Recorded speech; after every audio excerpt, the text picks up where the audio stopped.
Hey guys, welcome back to my channel. If you're new here, thank you so much for clicking on my video and taking a chance on me. My name is Camilla. I am 26 years old and I am going to be a first-time mom.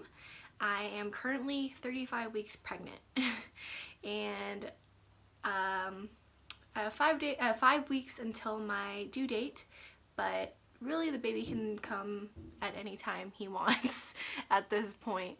So amidst all this craziness, I am feeling really worried. The coronavirus has definitely changed a lot of things in our life. I have gone on maternity leave 2.5 weeks earlier than I was supposed to. So last Tuesday, 1 week ago, I made the decision to stop working. I'm using my vacation hours so that I don't have to be at work because I work in retail and I come in contact with a lot of people every day. And even though the state of California is like on lockdown, the store I work for is considered a necessity, so it's not going to be closing. And yeah, I just thought that it was the best thing for me to not be working anymore. And I'm really glad I made that decision. I literally made that decision like in one day, in like a couple hours. I like went to work and like literally like 2 or 3 days before that, the coronavirus seemed concerning but not so serious and so close to me, I guess.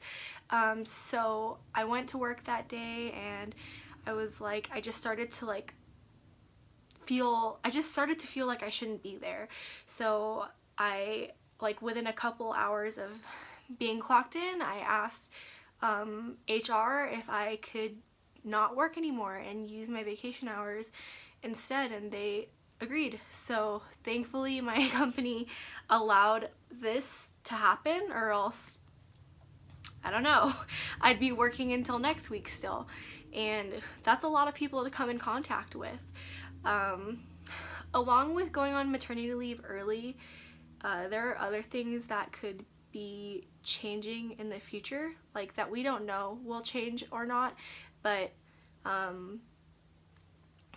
the White House had a town hall meeting this morning. It was 2 hours long with President Trump and their doctors and blah blah blah, and they said that this virus is expected to peak in 3 weeks.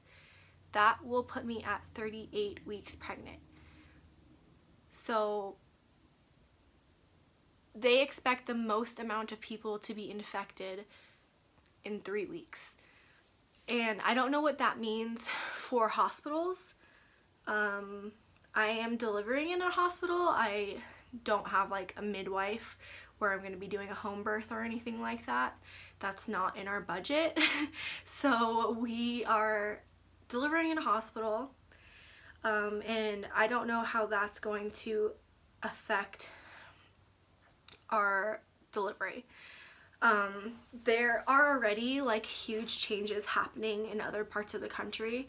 I know that New York, I actually think it's the entire state of New York. Yesterday I thought it was just New York City, but I'm pretty sure it's the entire state of New York. I might be wrong, but they are not allowing anyone in the hospital except for the mother giving birth.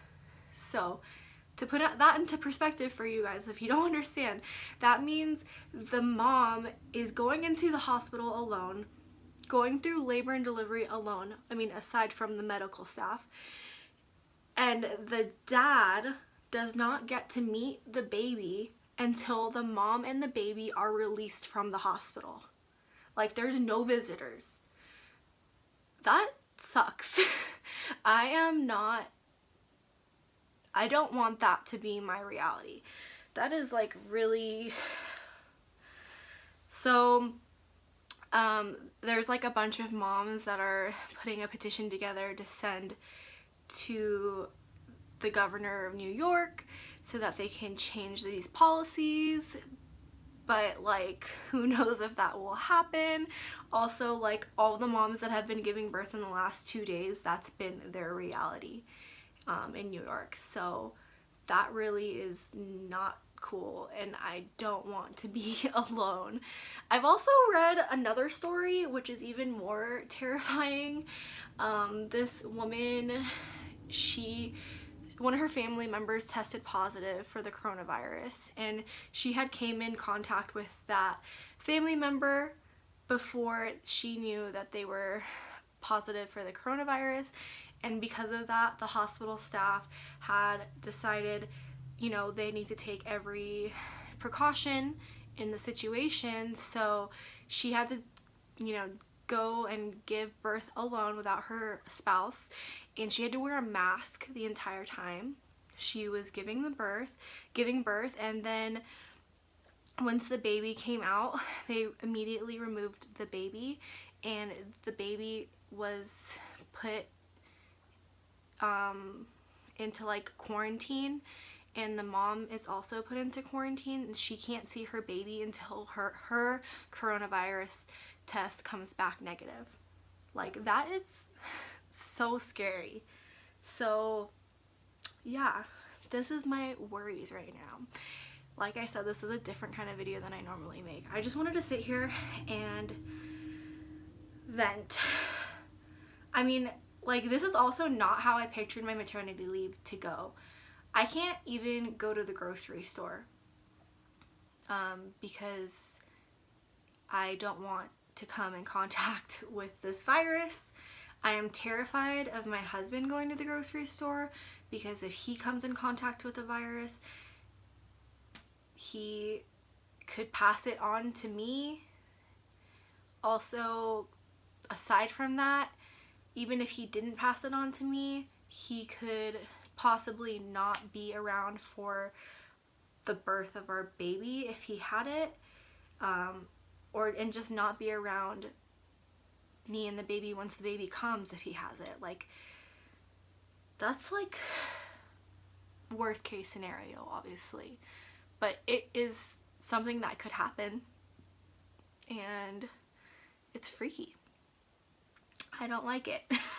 I could not have guessed this is what my last weeks of pregnancy would have been like. I don't mind being at home. I just, like, you know, you have to have food. You have to go grocery shopping. And my husband has to go grocery shopping. And where we live, there isn't Instacart. There isn't things like, there are not services like that where we live because we live in a very rural area. And I got really excited because I thought I came up with a hack, and I was like, oh my gosh, I'll order my groceries online through Walmart, and then my husband will go pull up and do Walmart grocery pickup, you know, where you pull up to the side of the building and they bring your groceries out. And I spent like so much time putting together my order, and then I got to the next page to check out and fill out the credit card information and stuff, and they said there are no pickup times available because of the high demand. So I think they just turned it off because of all of the craziness that is going on. You guys know, like, if you live in the United States, you know, there's like the stores are crazy. People are buying out everything. So I understand that, but it's totally inconvenient, and I don't even want my husband to go outside for groceries. I don't even like him going to the post office, honestly. Yeah, this is my video. I guess I don't really know what this is. This is me venting. If you guys have worries or concerns, or maybe you have like a peace of mind that will make me feel better, leave them in the comments. But I know I'm not the only person going through this right now. There are so many pregnant women right now. I mean, all the time, but like, we're all going through this same worry. I'm on this app, the What to Expect app. If you're pregnant, you probably have this app downloaded on your phone, but you can find a lot of information on there. They publish articles on there, and yeah, you can talk to other moms that are in different parts of the country, and you know, everyone updates each other and lets each other know what's going on in different hospitals in different parts of the country, and that's how I kind of stay up to date on that. But who knows what this will look like when this baby comes. I also don't know when the baby will come. So yeah, this is totally nuts. If you didn't watch my last video, then you don't know this, but neither me or my husband are working. I mean, luckily I'm getting paid vacation hours for this during this time, but my husband's a musician, so he works by traveling, which traveling is not allowed right now. Also, the other thing is he works where there's large gatherings because he's a musician. He performs where there's large groups of people. Those are also not allowed right now, so he isn't working. And most of his stuff has gotten canceled up through May, so yeah, bad timing on that too. Yeah, this is just a big bummer. So thanks so much if you guys got to the end of the video. I am just here getting real with you guys. I am worried and I'm stressed out, and I try to keep my mind off of it, like, you know, do things that relax me. I've been painting a lot lately, and that's been nice, but this is really at the forefront of my mind, like, all the time. So yeah, thanks so much for watching this video. You guys can subscribe and hit the bell notification. You can also follow me on Instagram, Cafeteria Food with a K, just like you see here. Alright, bye guys.